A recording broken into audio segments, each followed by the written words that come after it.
This is the Art of Dental Finance and Management podcast, brought to you by Art Wiederman, CPA with Eide Bailey. Whether it's taxes and investing or planning wisely, Art is the expert to make your dental practice profitable. At Eide Bailey, what inspires you inspires us. We provide a suite of accounting and advisory services dedicated to the total care of your practice. Visit our website to access our tools and resources tailored for dentists, eidebailey.com/dentist. That's EIDEBAILLY.com/dentist.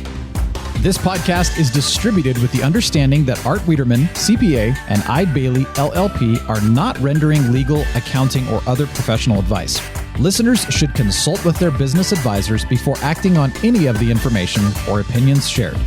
If you have questions and or feedback, make sure to email Art over at awiederman@eidebailey.com. That's AWIEDERMAN at EIDEBAILLY.com. You can also give Art a call at 657-279-3243.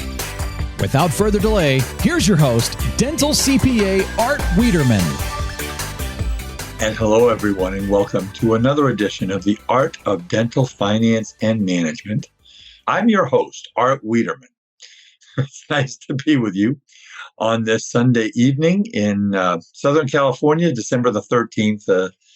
As we've told you, we're now just about 9 months into our COVID-19 pandemic, and we're date stamping these podcasts. And I've been waiting every single week to see what Congress is going to do. And I want to report to you for this week. This one will be published on Wednesday, the 16th.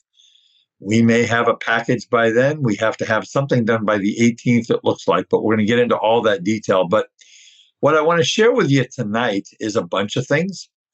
I want to share with you some information about the current proposals and why it's going to be important for you to start gathering information on your revenues from 2019 and 2020, because there is a very good chance that we're going to have a stimulus package that's going to open up an additional amount of PPP money to everyone. So the CPAs of the world, our nightmare will continue for maybe another year, but that's a good thing for those of you who have been harmed by this pandemic financially.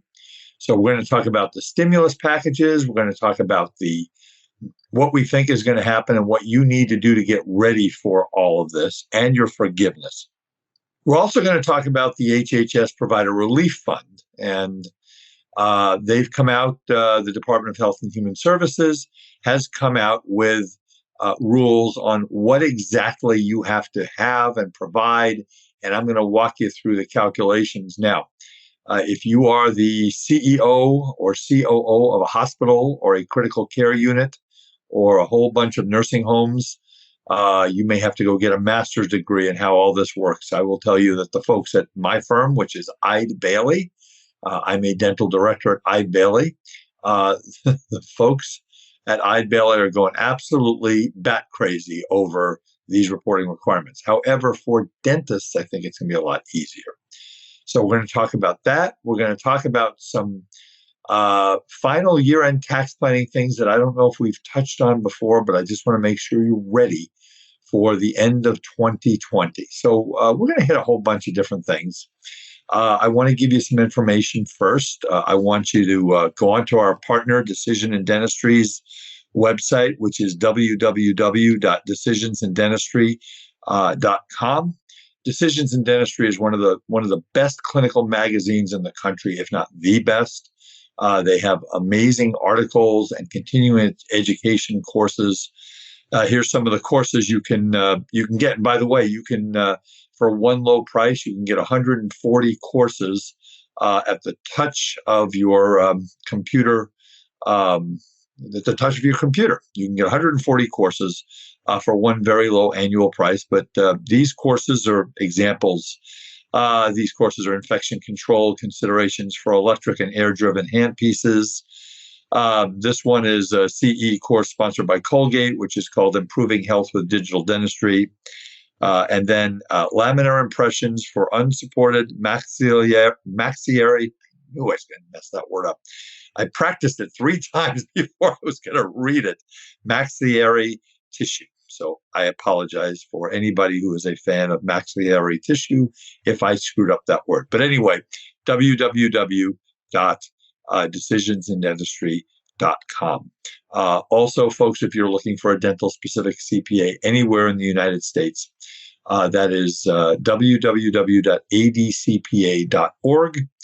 And we have 24 member firms, of which Eide Bailly is one of them. We represent over 10,000 dentists. Eide Bailly represents close to 800 dentists, and we've got pretty much every resource you're ever going to need in our firm. It's every single day. I've been part of this firm for the last 4 months. I'm finding new things that these people do that I didn't know that they did. So, but if you're looking anywhere in the country, that is where you want to go, www.adcpa.org. Well, folks, before I get into our topic tonight, you know that I'm a founding member of our Academy of Dental CPAs, and they're my family. They're my professional family, and I am very, very tight with many of them. And I have to report some very sad news about our family. We lost a member of our family, and this is a very, very special member. About 20 years ago when we formed this group, we had 9 people in a room with a table and 2 pitchers of water. And there were 9 of us who came in. I'm not going to mention all the names, but one of them was a guy from Baltimore by the name of Alan Schiff. And Alan's the only one who walked into the room with boxes and boxes of marketing materials, and none of us had anything more than a pad of paper and a glass for water. And it was very obvious from the beginning that Alan had a passion for the accounting profession that he worked in as a CPA, as well as a passion for working with dentists. So as we got this group formed, we started having meetings. Most of our spouses who came to the meetings, they would come and they would maybe go around town and see what was going on in the different cities. But at every single meeting, Alan's wife, Cindy Schiff, was at the meetings. Now, Cindy was a member of Alan's team, was his right arm, his wife, certainly. And she was at every meeting, taking notes, taking pictures of everybody. Well, I am very, very sad to report that we lost Cindy a week ago Friday. I knew Cindy was ill. Cindy had come to the meetings, and she was not well. You could tell her she wasn't really able to speak very much, but she had that wonderful smile on her face. So I got a call from my dear friend Alan, who's one of my dearest friends in the whole world, a week ago Saturday morning, and it was actually a text, and I kind of knew what it was. I was afraid, but then he called me and said that Cindy had passed away. And he had never mentioned to any of us what Cindy had. And it turned out that Cindy had ALS, which is Lou Gehrig's disease, which, as all of us know, is a horrible, horrible, debilitating disease that just basically has no cure. And Cindy was diagnosed, I said Cindy was diagnosed about 3 years ago. Alan and I are both Jewish. In the Jewish religion, when someone passes away, you do what's called sitting Shiva. And usually that's 10 people coming over to a home and praying and remembering the individual. And obviously we can't do that now with COVID. So we had a virtual Shiva, and there were over 100 people on there. And Alan asked me to say the first group of words about Cindy. So I will tell you what I said. Every single time I saw Cindy at one of our ADCPA meetings, she never had a frown on her face. She was always smiling. She was always happy. And every single time during a break, she'd walk by me. She would grab me without exception. She would hug me and hold me for 5, 10, 15 seconds and just say, "I love you so much." And that's what she did. And she was one of the most loving human beings you would ever meet. And she helped the ADCPA with a lot of administrative tasks. And the most amazing thing, and Alan is our president, and the reason I'm taking the time on this podcast is because Alan, during this pandemic, has been a spokesman for the American Dental Association. Alan has done webinars with upwards of 10 to 15,000 people educating all of the dentists on PPP and the rules and what was going on. And I was doing that, but Alan was doing it for the American Dental Association. And as I think about it now, the fact that Alan was even functioning during this last year, that he was taking care of Cindy, he never let on about any of it. The man is a saint. And for those of you who are who knew Alan or clients of Alan, we have a lot of listeners on the East Coast. We have a lot of listeners. And for those of you who are who know Alan, who are friends with Alan, who care about Alan, I would like you to maybe make a donation to the ALS Foundation, and we will put the information in the meeting notes for today's podcast. But I just want to tell you that Cindy was a loving, wonderful, kind human being that just loved people. And my heart is broken, as is all the members of our academy. And again, for those of you, I know that there are clients of Alan's in Baltimore, which is where he's from, who knew Cindy very well, who are clients of Alan, friends of Alan, who have listened to Alan lecture. Maybe you know, Alan lectures regularly at the University of Maryland Dental School. If you were a student listening to Alan, drop him a line. Let him know you heard this news, because maybe not everybody has heard it. But Cindy, God bless you. I love you, and we all loved you. We will miss you very, very much. And Alan, just so you know, the entire dental community is here for you, to help you if you need us. How you made it through the last 2 to 3 years, taking care of Cindy, and you were taking care of her every single day. I know that. And doing all you've done for your clients, your family, and the dental profession. And God bless your boys, Jordan, Michael, and Eric, and Cindy will be missed. So I wanted to talk a little bit about Cindy on the podcast today. All right, let's move on to our topic, which is we're going to talk about the stimulus bill and what's going on, and maybe we're going to have a deal. So here's kind of where we're at, folks. All right, it's Sunday night. Congress is going to recess for the holidays, probably on the 18th, which is next Friday. Okay. So what we have is, we had negotiations and more negotiations and talking, and nothing was going to happen before the election. And we all knew that, because nobody wanted to budge. Nobody wanted to flinch, because they were afraid that if they made a move, it would affect the election. The election is over. What we have now is we're now at the end of the year, and we have a lot of things that are going on, folks. First of all, you have to realize that job growth is down. The jobs report was bad for the month of November. It came out last week. I think there were, it was maybe half of what people had hoped. 6 in 10 people have been impacted financially by this pandemic. I handed out food about a week ago at a local high school in Southern California, with 2 of my best friends in the world who have been involved in a wonderful charity. And we basically took boxes of food, perishables and non-perishables, and hand sanitizer and masks. And my job was to open the trunk, put the boxes in the car, and hold up signs in several different languages wishing Merry Christmas, Happy New Year, and just, a ray of hope for people. And they were all very appreciative. So this is going on all over the country. Unemployment benefits are going to end for about 12 million people at the end of this month, as is the provisions for evictions. Now, as you may or may not know, landlords have been forbidden in evicting people from their apartments by federal law. And they are still, to some extent, in some states, but the federal guidelines for avoiding evictions is going to go away.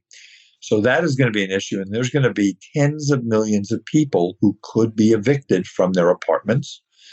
So it's not good.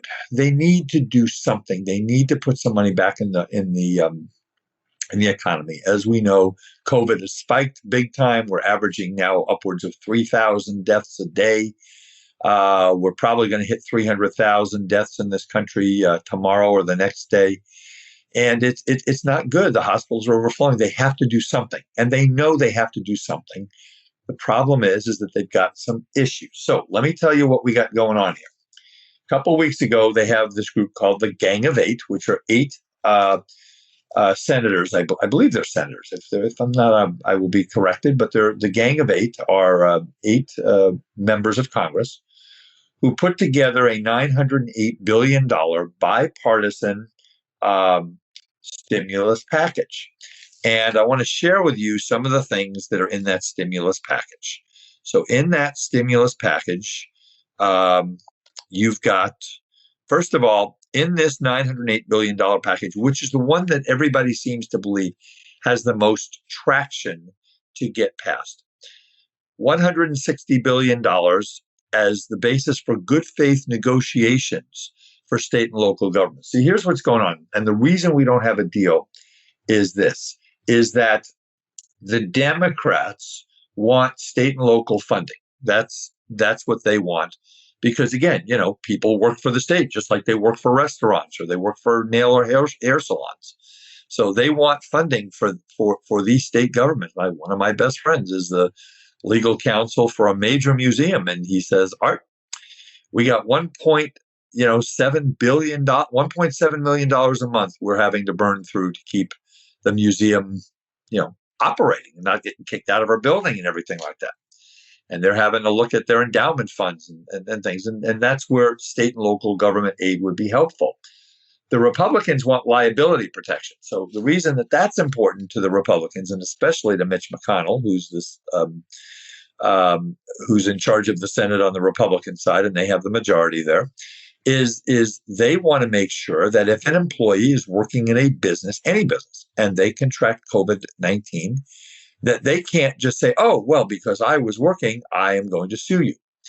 And so both sides are kind of bartering over that topic. It's the wording. We may see a bill that comes out that has everything else that's been agreed to. I'll talk about in a minute. And it may just say that, on liability protection and state and local government funding, we're going to table that until January, and we're going to see if we can come to an agreement then. So on unemployment, this $908 billion stimulus bill, and I'm reading from the latest summary we have, which is about a week ago. There's no law that we have been provided yet with any of the details. It'll extend all pandemic unemployment programs by 16 weeks from their expiration at the end of December. So remember, whatever unemployment was going on, it's done at the end of December. Number two, federal supplemental unemployment benefits will be expanded for 16 weeks by $300 a week.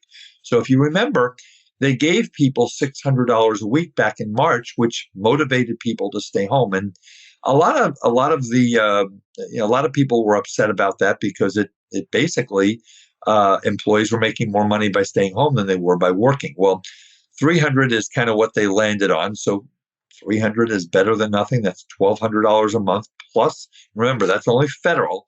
The state will also pay you amounts of money for unemployment benefits.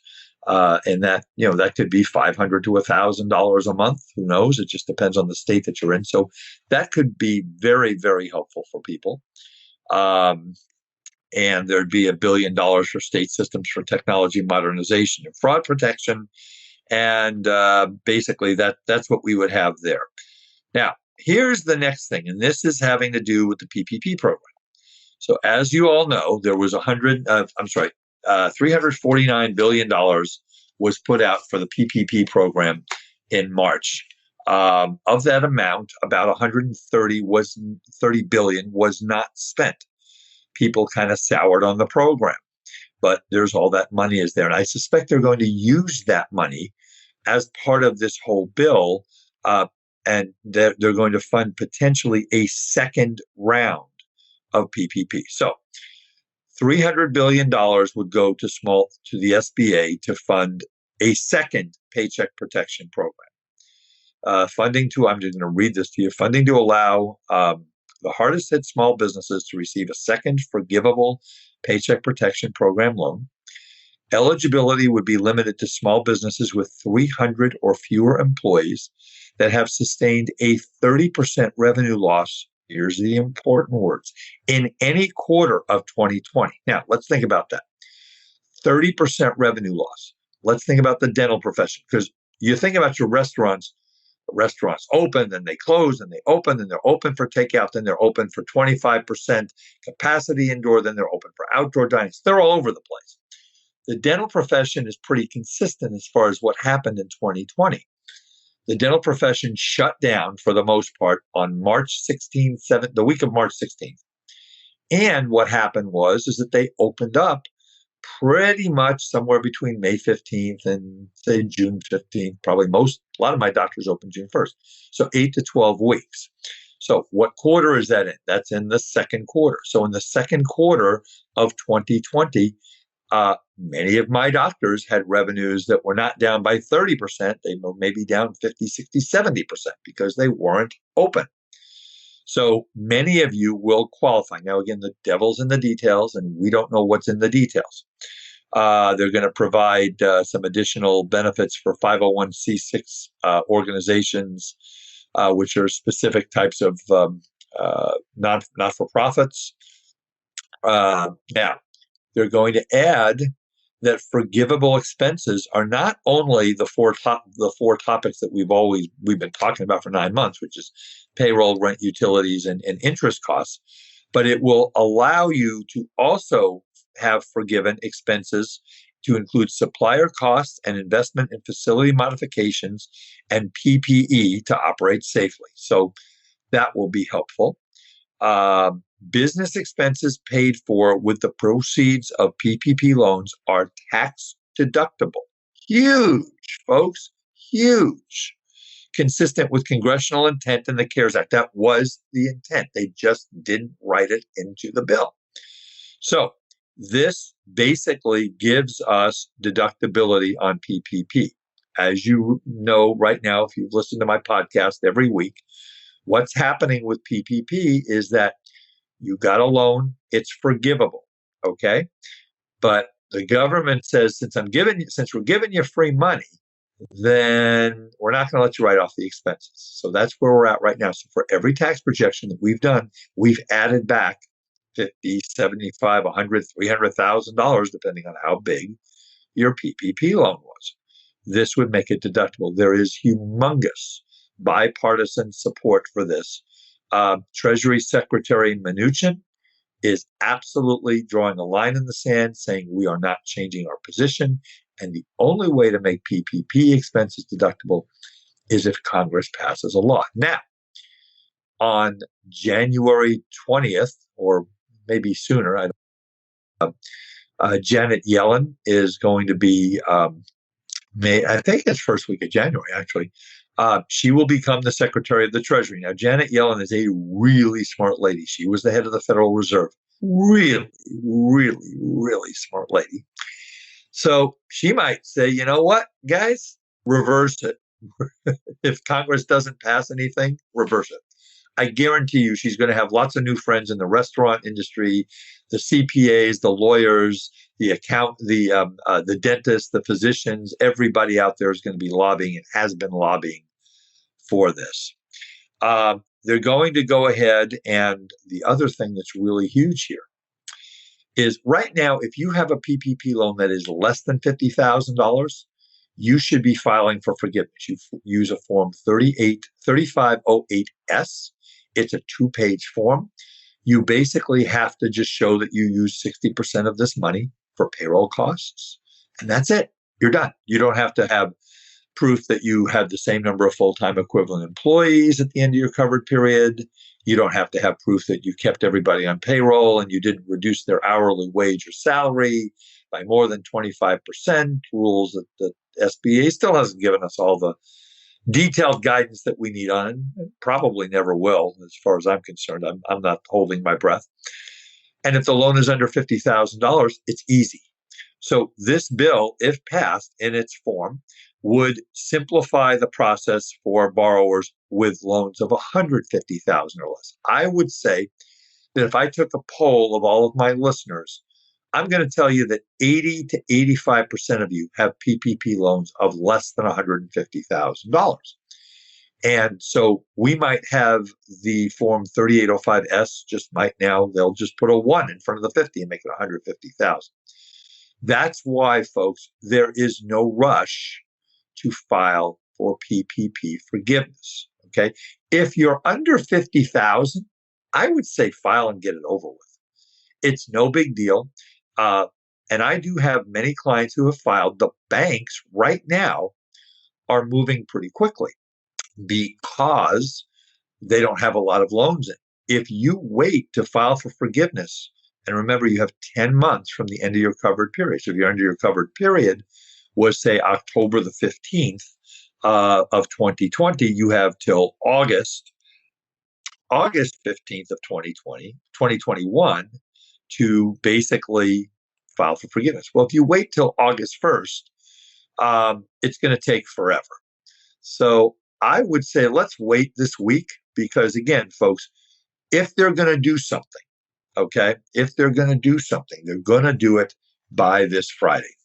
Now, Senator Joe Manchin, who's a Democrat, he was interviewed this morning on Chris Wallace's program on Fox News.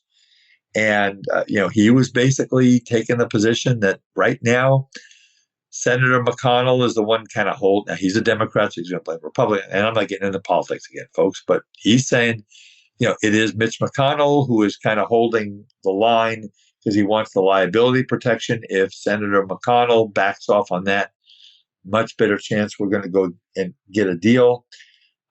There's a lot of people who are in Congress that are saying we can't leave Washington. We cannot leave Washington without a deal.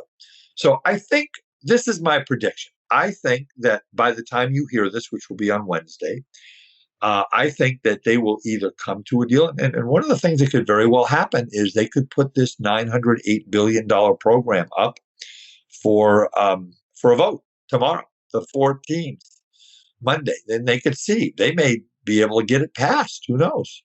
But they want to see where they're at. That's a possibility. May happen, may not happen. But they have been negotiating all weekend. They're continuing to negotiate.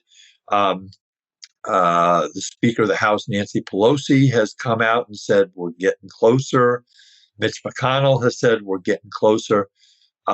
It's funny when you get to know how Congress works, and I'm not going to pretend that I'm an expert at it, but when something is really important, and they did put the government ceiling to fund the government, they extended it for a week. So they're going to have to do that. So they do nothing else, they're going to have to extend it or the government will shut down. And we don't even want to talk about what happens if that happens. But these folks know they are very, very, it's partisanship at its worst. But the fact of the matter is they know they have to do something because if they don't get the aid out there, okay, something bad's going to happen. People are going to, there's going to be food shortages. People are not going to eat. People are going to get kicked out of their apartments. It's bad. It's going to get worse. And they know that there has to be a stimulus program. If there's not one by now, I don't know, February, March, we'll see. The other thing that's out there is something that was presented by Secretary of the Treasury Mnuchin, and basically it's a $916 billion proposal. But this one is different. This has a $600 per person stimulus check going to everybody. Remember back in March with the CARES Act, everybody got $1,200. Who were under, I think it was under 100,000 of income for single and 200,000 of income for married filing joint. They all got $1,200. So that is in there because that's what that proposal says, and this is from the Republicans, if you will. But there's no unemployment boost. So that one is favored by, I think, the White House and by Mark Meadows, who's the chief of staff, and Steve Mnuchin, who's the head of the Treasury. So, we have that one coming down the road. And but everybody that I've been listening to thinks the $908 billion proposal by the Gang of Eight is the one that's got the most traction. That's what Megan Mortimer from the ADA has been telling me. She is emailing me, and she sent me a text the other day that basically said, I just want to get off this roller coaster, make a decision, do something. Well, if it's going to happen, folks, it's going to happen this week. And if it does, and we do get a new law, I will report to you on the podcast that's going to come out on the 23rd, which is going to be a week from this Wednesday. So I've got guests. I've got great guests coming up on this podcast. We're going to be talking about teledentistry. We're going to be talking about more of my consultant friends telling you what you need to know about making your practice better, more on cybersecurity, and we just got all kinds of great topics to share with you to make your practice better. But I'm holding. I told my team at Eide Bailey, I said, if there's a stimulus package, I do have to report on it. We're going to get into the HHS Provider Relief Fund in a second, but I do want to remind you of one thing here. So we are putting on at Eide Bailey. Actually, I'm kind of the quarterback here. We are putting on a year-long webinar series for 6 local dental societies where I am in Southern California. And we started on December 9th. We did we had a nice big crowd listening, talking about tax planning and the research and development tax credit. But we're kicking off next year. We're doing 3 programs. We're doing a 12-month program called the Business of Dentistry. It's going to be on management consulting, student loans, financial planning, retirement planning, hygiene, metrics, just things to make your practice better and more profitable with some of the experts in the world. It's not going to be just me. I only know so much, folks. So basically, it's going to be a bunch of experts, and we're going to start off. On it's going to be the second Wednesday of every month. So put that on your calendar. January 13th, we're starting off with Kira Dent, who is a consultant out of Reno, Nevada, who I recently met and has got more energy than the Energizer Buddy, more energy than Patrick Mahomes of the Kansas City Chiefs. I watched him today. He threw 3 interceptions today, which is more than he's thrown all season. He started with 32 touchdowns and 2 interceptions. He threw 3 interceptions. 2 of them were tipped, so they weren't necessarily his fault. But if you ever watch Patrick Mahomes play quarterback, it's just fun to watch. Well, this lady, Kira Dent, has energy like Patrick Mahomes does. And Alan Schiff, my dear friend, in your honor, also as much energy as Lamar Jackson, quarterback of your beloved Baltimore Ravens. That was one cool thing, too, that they did for Cindy Schiff. I got a picture of it. They actually because they've been season ticket holders forever, they actually put a photo of Cindy up on the Baltimore Ravens big, mega scoreboard inside the Ravens Stadium. And that was very cool. I mean, she was very, very well thought of, as I mentioned to you earlier. So on January 13th, we're going to have Kira Dent. And then we're going to have, in February, we're going to have my dear, dear friend from the Academy of Dental CPAs, Christy Boltz, talking about marketing. She's another one that I've had. She's come to California twice, lectures. She's my Peloton buddy. I'm approaching 300 rides on my Peloton. Very excited about that, getting stronger and stronger. And she's going to talk about marketing, and she's just unbelievable. And we have a whole great, great group of speakers. So that's the first Tuesday of every month. I'm sorry, the first Wednesday from 6 to 8 Pacific time. It will be recorded and on our website. January 20th, we're going to start our 4-part transition series. So if you are thinking about buying a practice, or you're thinking about selling your practice anywhere in the next 5 years, 10 years, whatever, you need to listen to this. So we're going to start off with my really good friend, dental specific attorney Patrick Wood. Pat's here in Irvine. He's He's as good as it gets. Pat really knows this stuff. He's been doing this for 30 plus years. He's going to talk about all the legal aspects of transitions, and that series will be the third Wednesday of every month. And then on January the 26th, I believe it is our first, is going to be our first new dentist series. We're going to do 2 webinars for new dentists just buying practices, dentists who are thinking about buying practices or starting practices, and we're going to talk about how to use Quick. We're going to have, we're going to teach you, brand new systems. What systems should you have when you're setting up a dental practice? Scheduling, recall, financial arrangements. What you need to do from a labor law standpoint. One of the best labor laws in the country is going to be with us on that webinar. So if you want to participate in these webinars, if you want to listen to them, again, 6 to 8 p.m. California time, go to www.eidebailey, that's EIDEBAILLY.com /dental series, DENTALSERIES. And it'll take you to a registration page. It's free, doesn't cost you anything. And you get a lot of really, really good information. So I want to make sure that we talk about that.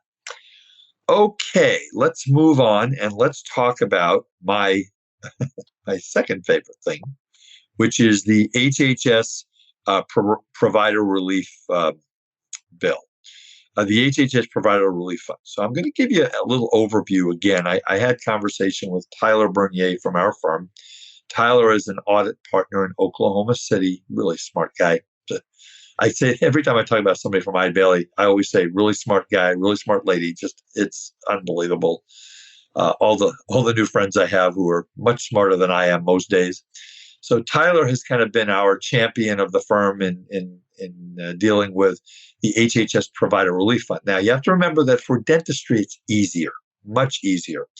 Our firm also has a whole division that takes care of, other than taking care of about 700 to 800 dentists, we have a division that works with hospitals and critical care units and nursing homes and things like that.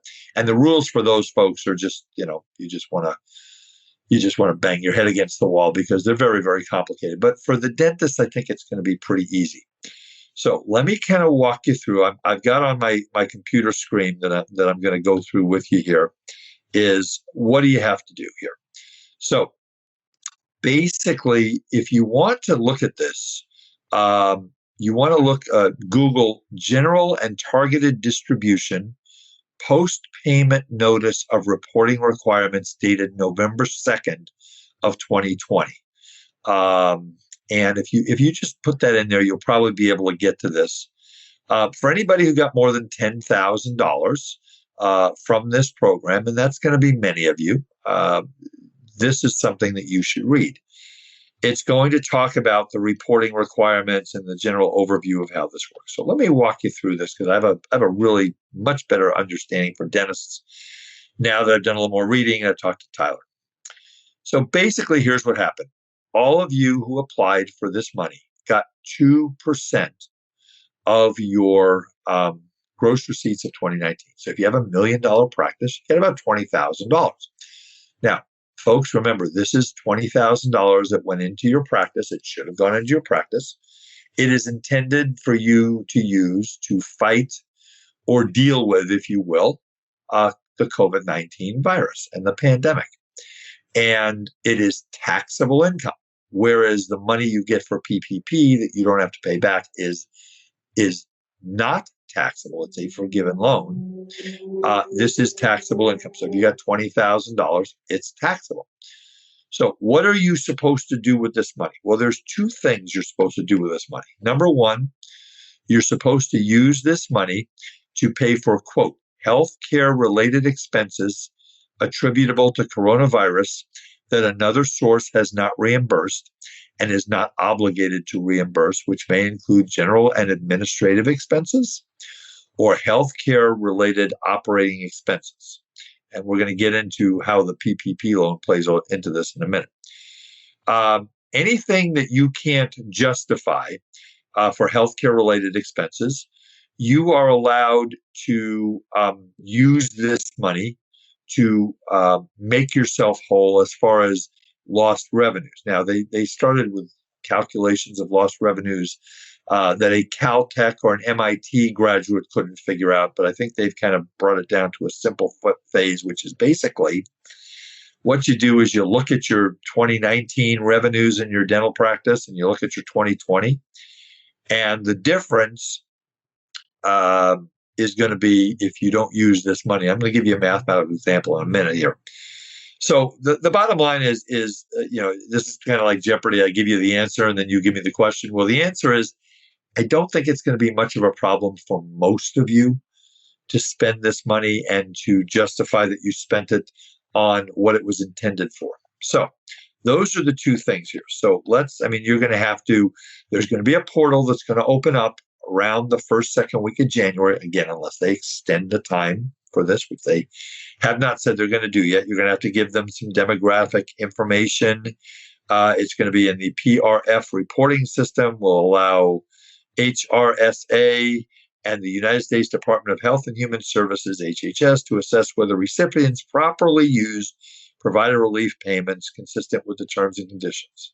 So you're going to give them the type of reporting entity you are, your ID number, your National Provider Identifier, NPI number, that's optional, fiscal year end date, federal tax classification, your sole proprietor, limited liability company, etc. Okay, so now they talk about expenses attributable to coronavirus not reimbursed by other sources. So expenses attributable to coronavirus may be incurred both in treating confirmed or suspected cases of coronavirus, preparing for possible or actual coronavirus cases, maintaining healthcare delivery capacity, etc. Okay, so there's two categories that they let you use. In this particular section, if you receive money between $10,000 and $499,999, you'll have to report your healthcare related expenses net of other reimbursed sources. Again, payments received from insurance and or patients, which that's really none of you are going to have to apply for that. So G&A expenses, any additional mortgage or facility that you have. Well, most of you have the same facility. Premiums for property, malpractice, business insurance, or other insurance relevant to operations. Again, probably not going to affect you. Additional personnel you had to hire. Well, you guys probably have had to hire fewer people if your practice didn't come back, but I don't think you had to hire more people because you have to deal with coronavirus. You just have to wear more PPE and change your protocols. More fringe benefits, lease payments, utilities or operations, or other G&A. I don't think most of you are going to have G&A expenses, but if you do have additional people, maybe you hired someone to help you with IT or something like that, then you would put that down. Then you have healthcare related expenses attributable to coronavirus. And they define it in a footnote here in this notice. It says, as noted above, expenses attributable to coronavirus may be incurred in both direct patient care and overhead activities related to treatment of confirmed or suspected cases of coronavirus, preparing for possible or actual coronavirus cases, maintaining healthcare and delivery capacity, which includes operating and maintaining facilities, etc. So basically, you're allowed whatever expenses you had because, you are basically providing dental services, but you are preventing COVID-19 by taking all the steps with PPE and aerosol changes in your practice and UV practices that you've undertaken. So you qualify for this. So number one, you get to use the supplies. Now, these are PPE, expenses paid for purchase of supplies used to prevent, prepare for, that's you. You're not, again, remember, dentists don't prevent COVID-19 other than by saying that you come into the dental office, you won't get COVID-19. But, prepare for or respond to the coronavirus during the reporting period. Such items could include personal protective equipment, hand sanitizer, or supplies for patient screening. So what I have heard, and the way this is going to work, is it's going to be your incremental cost. So here's the example.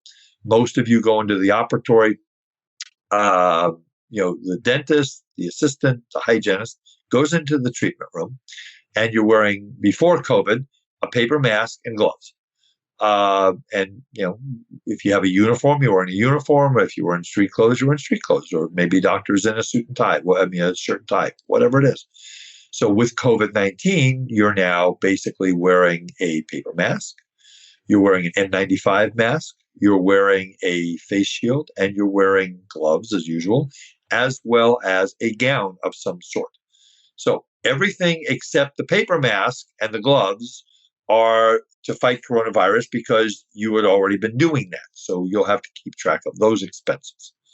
Second is equipment. Expenses paid for purchase of equipment used to prevent, prepare for, or respond to the coronavirus during the reporting period, such as ventilators, updates to HVAC systems, etc. Okay, so any equipment, most of my doctors, my $1 million producers, probably spent somewhere between $5,000 and $15,000 on this stuff. So, and they were going to make you depreciate it to figure out how much you could apply. Well, that went away real quickly when everybody started yelling and screaming, especially the CPAs, because it was pretty ridiculous. So you might have gotten $20,000, and maybe 10 to 15 of it is spent just in the equipment that you bought. Here are three other categories. Information technology, expenses paid for IT or interoperability systems. See, I got that one right. Interoperability systems to expand or preserve care delivery during the reporting period, such as electronic health record licensing fees, telehealth infrastructure.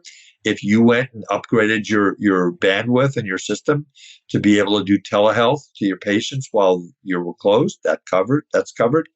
Increased bandwidth and teleworking to support remote workforce. So again, most, in our CPA practice, I've been working at home for 9 months now, with the exception of 4 or 5 days. Kind of hard for you to do dentistry out of your house. So, but you might have had people while you were closed working at home, and you might have set them up at home, and maybe you bought them some equipment. I don't know. Facilities, expenses paid for facility-related costs used to prevent, prepare for, or respond to the coronavirus during the reporting period, such as lease or purchase of permanent or temporary structures, probably not going to be you guys, or to modify facilities to accommodate patient treatment practices revised due to coronavirus. For example, the plexiglass that you put in your front office to block you from your patients from the front office. That is a deductible expense. Keep track of that. And then other healthcare-related expenses, any other actual expenses not previously captured above that were paid to prevent, prepare for, or respond to the coronavirus. So think about anything that you spent and start gathering your information.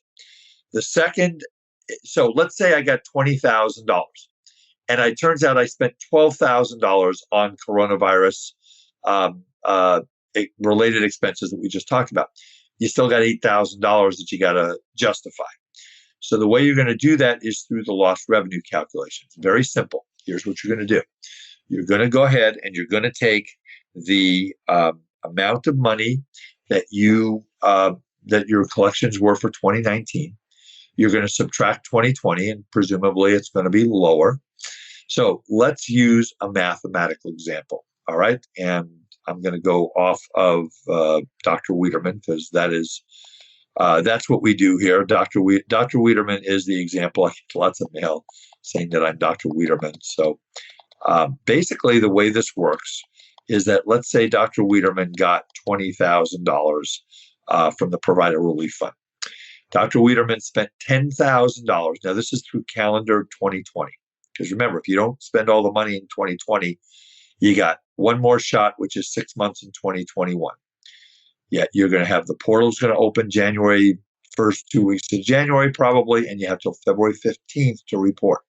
So Dr. Wiederman got $20,000 in HHS Provider Relief Funds. He spent $10,000 on PPE specifically to fight coronavirus, what I was just talking about. He spent $5,000 on an air purification system for all of his treatment rooms. So he spent $15,000. So that leaves $5,000. In 2019, Dr. Wiederman so he's got $5,000. He's got to justify. Now, you could spend another $5,000 on PPE and do a second reporting, or you can avoid the second reporting by looking at your reduced revenues. So In 2019, Dr. Wiederman got $1 million had $1 million in revenues. In 2020, he had 850,000. He's down 15%, which is about where most of my folks are as far as revenues go, because you were shut down for a month and a half or 2 months. Shut down for 2 to 2.5 months. What we have to do, though, is to that 850, we have to add the fact that Dr. Wiederman got a $90,000 PPP loan, and he got a $10,000 EIDL grant. So he got $100,000 in aid. Now, you also have to add any money you got from state and local governments. There are a lot of cities and counties all around the country, and we have listeners in every state and I think 65 countries. And those folks might have gotten the city of Dayton, Ohio might have given you a $10,000 grant because they had some money in their operating fund that they were helping small businesses in Dayton, Ohio, or it could be in Oklahoma City, or it could be in Santa Fe, New Mexico, wherever it is. Okay, so if you got that additional grant, you have to add that to this total. So Dr. Wiederman collected $850 in 2020, $90,000 in a PPP loan. I have to add that in, and $10,000 from an EIDL grant. So his total collections for this purpose are $950. Remember, folks, that he collected $1 million in 2019. So he's got an additional amount. He's had a loss of revenues, according to this calculation, of $50,000. Well, he only needs $5,000 of that, because that $5,000 is the amount he didn't spend on supplies in the purification system.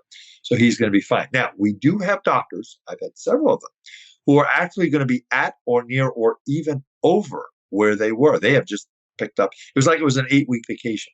They just picked up where they left off, and the pent-up demand, they were seeing 120, 140% of what they were seeing before the pandemic. So for those folks, you might not have any reduction in revenues. I'd say that's going to be 10% of you, maybe. I hope it's more, but I don't think so.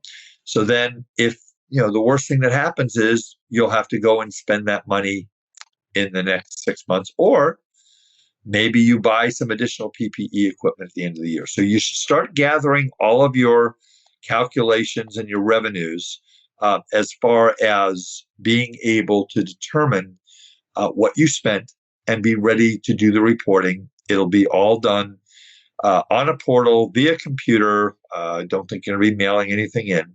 I don't think it's going to be a big deal for most of you, but you do need to start doing those calculations to see if you're going to be able to spend this money. Because if you don't spend this money by June 30th of 2021, you're going to have to give some of it back, and you don't want to do that. So that's kind of where we are on PPP. Again, we got some great opportunities, folks, to possibly get some more government assistance. But again, the devil's in the details. And like I said, I am holding next week's podcast, the one that's going to be on the 23rd. If we get a stimulus bill that is passed, and if it has a lot of details, I will be all over this for you, because that's what I do. And I will let you know what's going on. We will probably do a webinar for our dental clients, and we'll certainly invite all of our listeners to that. Again, if you're not a member if your CPA is not a member of the Academy of Dental CPAs, you may not get this information unless you listen to the podcast. So this would be a great time to think about switching over to somebody who really understands the dental profession. We will be more than happy to help you at Eide Bailey, and anybody else in the ADCPA. We're all going to be, in fact, I wouldn't be surprised if our president, Alan, who I've been talking about on this podcast, calls a Zoom meeting of the group to talk about what the new stimulus looks like. I don't know. We'll have to see what happens. Okay, so I got a little bit left I want to share with you today, and basically just a little more about year-end tax planning. Just kind of reiterate this, because we're now in December and you've still got time to make moves. So number one, if you're going to buy some equipment, Henry Schein, Patterson, Benco, Pearson, all the Darby, all the companies, they're ready. They know you're coming. They're stocked up. They're stocked up on digital scanners. They're stocked up on dental chairs. They're stocked up on CAD/CAM machines, digital X-ray, lasers, CBCT. You name it, they got it. They got it for you. They'll sell it to you. It has to be placed in service before the end of the year. Make sure if you're an S corporation and you buy a bunch of equipment before the end of the year that you check with your CPA and just ask this one question. CPA, do I have sufficient S corporation, if you're an S corporation basis to take this tax deduction this year? Very important. Here's an example.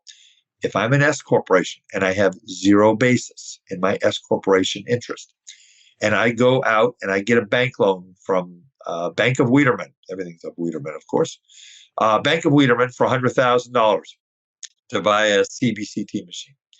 I place it in service, like Art said, on December 24th. Oh, maybe December 27th. December 24th is a day for golfing or something like that. We place it in service. And the next thing we know, our equipment rep says, yeah, you're going to get a tax deduction. Well, you don't get S corporation basis for a bank loan. You get it if you put the money in personally. But if you don't, you may get a very, very bad surprise because your equipment rep isn't an accountant. Not that they're a bad person, they're just not an accountant. So ask your CPA. If you're a partnership, sole proprietor, you will get basis. Why the rules are that way, I don't know. I didn't make them. A lot of people say they're silly, but that's the way they are. So number one is equipment. Number two, pension plan. Folks, if you want to set up a pension plan and you haven't done it before the end of the year, you have until the end of the year. All you need to do, so if you get, let's say, and I'm finding a lot of clients that are having a lot of money sitting in their account at the end of the year because they got the PPP money, they spent it, they got an Eide loan, they got the HHS money, they haven't been paying as much payroll, they haven't been spending as much personally.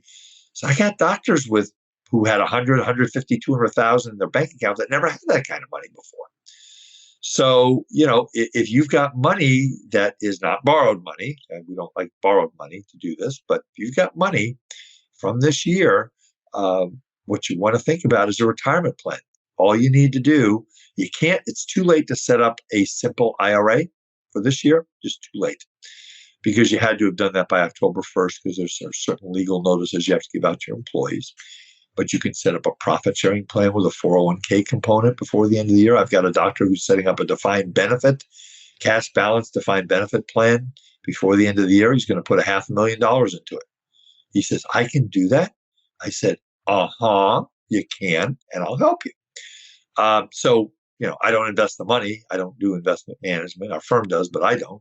But we help get the plan set up and all this kind of stuff. So, these are the types of plans. So if you have $50,000 that you can put away, maybe we talk about that. So talk to your CPA. They can hook you up with a third-party administrator. If they don't know how to do that, call one of us at the Academy of Dental CPAs or call me and we'll get you all hooked up and everything with the right people. So pension plan is number two.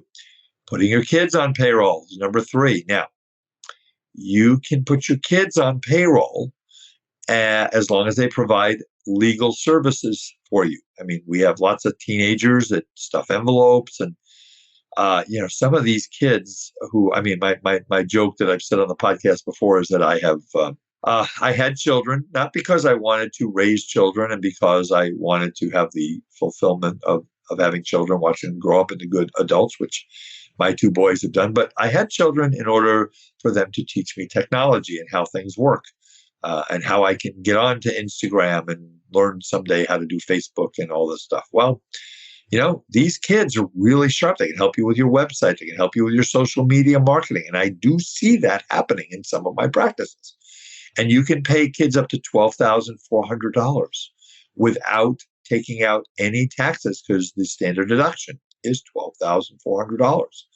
So if you do that and you are in a 37% marginal tax bracket federal and maybe a 13% state, the highest tax bracket, you could save half of that money in taxes. It could be a nice deal. And you can take that money, maybe you give some of it to the kid to do whatever they're going to do. And you say to the kid, listen, kid, don't call them kid, call them by their names.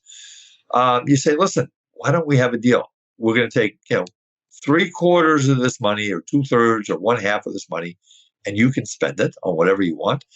And the other part is going to get spent on your college fund. And depending on how reasonable your kid is, they might just go for that. You might have to do some negotiating. There might have to be a mediator, maybe a retired judge to help you negotiate with your 12-year-old, but you can figure it out. So that's another thing. Another thing you do is buy an automobile before the end of the year. If you use it, now remember, here's the rules. You only have to use that automobile for business purposes for the time that you own it. So if you buy an automobile on the 29th of December, and the only thing you do is drive to see your CPA or drive to to the bank or drive to a lab or drive somewhere else, you might be able to justify 80% business usage. Now, you may not next year, but you can justify business usage. If you buy a car that's over 1,000, I'll be all right. That's a bicycle, or no, that's a moped maybe. If you buy a car that's over 6,000 pounds, GVW, which is ground vehicle weight, it's GVWU, I think it's called. You got to be careful. Make sure that you get the right statement from the car dealer. It's either in the owner's manual or it's on the side door of your car, the driver's side front door. You'll find that information. If it's over 6,000 pounds, you can take 100% bonus depreciation. If you're an S corporation, ask your CPA, do I have S corporation basis for this, or do I not? And you have to plan for that. But that's another way to do it. If the car is less than 6,000 pounds and you don't want to drive an F-150, or you don't want to drive a Tahoe or an Expedition or one of those big 6,000 pound cars, then you can get a deduction of up to 18,000, a little over 18, I think it's $18,800 for 2020 times the business percentage. I never recommend that you take more than 100%, more than maybe 80, 85% business usage. Because again, don't take 100%. By the way, don't do it. Because if you do it, the IRS auditor is going to tell you no. The only way you get 100% business usage out of your car, folks, is if you buy your car, you drive it directly to the office, you park it at the office, and then you drive another car to work. And then when you do your business driving, you go from work in that new car to wherever you're going to go. And then you come back. If that's what you do, if you are that crazy to do that, then you'll get 100% business usage. If you want to take 100% business usage because your buddy at the dental society did it and he got away with it, well, that's another conversation for another day. So automobiles, another thing you can do in the last, couple of weeks of this year to save some taxes. And the last thing I want to share with you today on taxes is donating appreciated stock. So let's say that Dr. Wiederman here, Dr. Wiederman, I made this up all by myself. Some people think I'm funny sometimes, some people don't. So Dr. Wiederman likes fruit, and Dr. Wiederman only buys stocks that have the name of a fruit in it. You might see where I'm going with this. And Dr. Wiederman, since his first name is started with A for the fruit. So he decided that he was going to buy a stock that was a stock with the word Apple in it. So he bought some Apple stock back when the iPhone 1 came out in the late 1800s, folks. That's when it came out. That's what I heard. The first iPhone came out back then. No, it didn't come out back then, but that was my futile attempt at humor. So he bought it and he's got a $100,000 gain. If I basically sell the stock and I pay 20%, let's say 15% federal tax and 5%, 10% state tax. That would be what it is in my home state of California.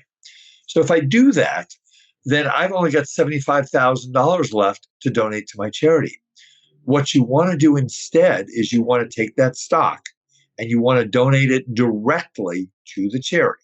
So you give your church, your dental school, you give them $100,000 worth of Apple stock. And it doesn't matter how much of a gain you have in it, you will pay no income tax on that stock. You will get a full $100,000 tax deduction for the donation of that stock. Now, there is one rule you must follow. You must have held that stock for at least a year and a day. Okay? So don't give stock.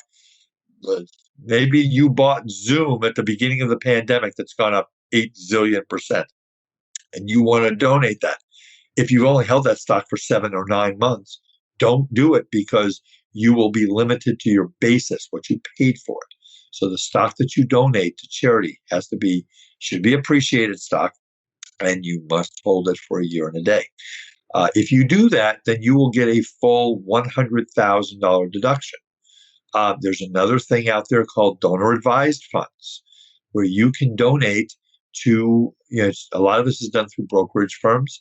Let's say you want to put $100,000 in, but you don't want to give it out this year. You'll dole it out a little later. You make the donation now, you get the deduction now, and then down the road, the person in charge of the donor advised funds, who you have say in, will go ahead and dole that out. So that's something your investment advisor can go ahead and help you with. So it's funny. I always worry when I do my own podcasts whether I'm going to have enough stuff to talk about, but it just seems to take that hour. And again, I want to tell everybody that how appreciative I am.